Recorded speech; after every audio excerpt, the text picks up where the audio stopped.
Allô YouTube, ici Michel. Ça fait que aujourd'hui on est le 31 janvier 2016. Ça fait que je pense faire une update. Qu'est-ce qui se passe, ce qui s'est passé récemment. Dans mon dernier vidéo au mois de décembre, je disais que j'étais supposé rencontrer mon médecin le 4 janvier.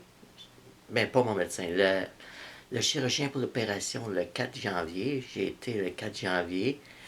Mais il n'y avait pas de personne de mon nom de cédulé pour cette journée-là. Ça fait que la réceptionniste a vérifié dans ses rendez-vous et il m'a dit que mon rendez-vous était le 11 janvier. Ça fait que je suis retourné le 11 janvier. J'ai rencontré le chirurgien le 11 janvier. Elle m'a expliqué comment ça fonctionnait, que j'allais passer 2 nuits à l'hôpital et 4 jours à la maison de convalescence qui se trouve juste à côté de l'hôpital. Au bout de 5 jours, le moule serait retiré et c'est là que la partie dure allait commencer, les dilatations. Je m'en fous que ça allait être dur, que ça fait mal parce qu'on m'a prévenu, mon médecin m'avait prévenu que ça ferait mal pour l'opération, de tout ça. Mais je m'en fous. Les dilatations aussi, mais je m'en fous. J'ai trop souffert dans ma vie. Et j'ai une amie aussi qui a eu l'opération. Elle m'a dit, elle aussi, que ça faisait très mal, mais pour plus avoir ce pénis-là entre les jambes et être vraiment une femme, il n'y a rien de mieux pour moi. Ça fait que à la clinique, on a aussi, j'ai vu l'assistante après ça de mon médecin. On a rempli une demande d'autorisation au gouvernement pour l'opération, pour payer l'opération. Et ça devrait prendre 4 à 6 semaines. On a presque 3 semaines de fête en ce moment. Fait que je devrais avoir des nouvelles bientôt. J'espère que ça va être oui, car moi, ça me tente pas de vivre le reste de ma vie avec mon pénis entre mes jambes. Et la semaine dernière, le 23 janvier, j'étais avec une amie chez un autre ami transsexuel. On était 3 transsexuels ensemble. On avait fait jouer de la musique ensemble. Et on était à l'heure du souper. Ça fait que je parlais de mon médecin, du moins de Hello. Allah, 4 coups. Fait que je parlais avec mon ami de mon rendez-vous avec mon médecin. C'est là que mon ami m'a dit as-tu entendu que notre médecin avait changé de clinique? J'ai dit non, je n'étais pas au courant. Fait que mon ami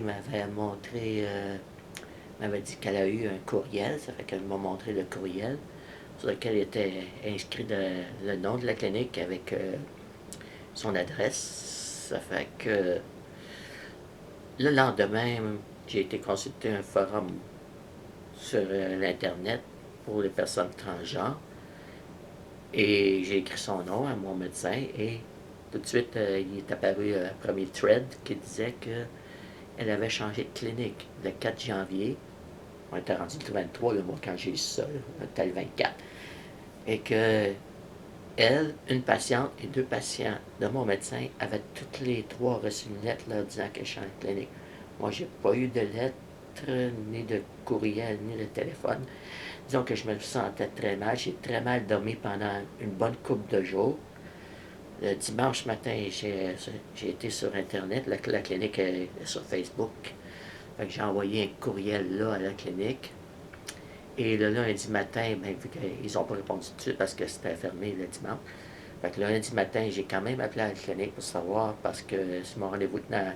J'avais fait un rendez-vous au début décembre à l'ancienne clinique où elle travaillait. Et j'ai appelé, je suis là, est-ce que mon rendez-vous tient encore? Ils sont vérifiés, là, votre rendez-vous tient encore, ça fait que je vais voir mon médecin le 25. Le 11 février, je vais faire prendre ma prise de sang justement pour mon médecin. J'ai bien hâte de la voir et mon médecin est le meilleur médecin que j'ai eu, je ne veux pas la perdre. Et quand j'ai su qu'elle avait changé de clinique et qu'on m'avait pas appelé, envoyé de courriel ou envoyé de lettre, ça m'a fait quelque chose parce que je veux pas perdre mon médecin. Elle est le meilleur médecin que j'ai eu à date et je tiens à la garder comme médecin. Je l'aime bien et je suis pas la seule à l'aimer comme médecin. Tous ses patients et patientes l'adorent, moi aussi je l'adore et je tiens à le garder. Je sais pas, elle est pas transsexuelle, mais elle a quelque chose qui fait que elle nous comprend. J'ai vu d'autres médecins avant, ils ne me comprenaient pas vraiment quand j'expliquais que j'étais trans. Ils voyaient quand même que j'étais pas encore sur ma thérapie hormonale, mais je portais mes vêtements de femme au complet. Ils ne me comprenaient pas, mais elle a semblé tout de suite comprendre.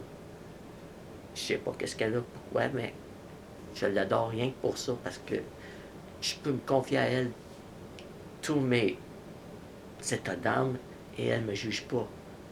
Je me suis déjà senti jugé par d'autres médecins, mais elle ne me juge pas. Sauf que je tiens à l'avoir jusqu'à temps que je quitte ce monde pour un monde meilleur, puis j'espère que ça ne sera pas demain. Ça fait que, bye bye YouTube, je vous aime, bye bye.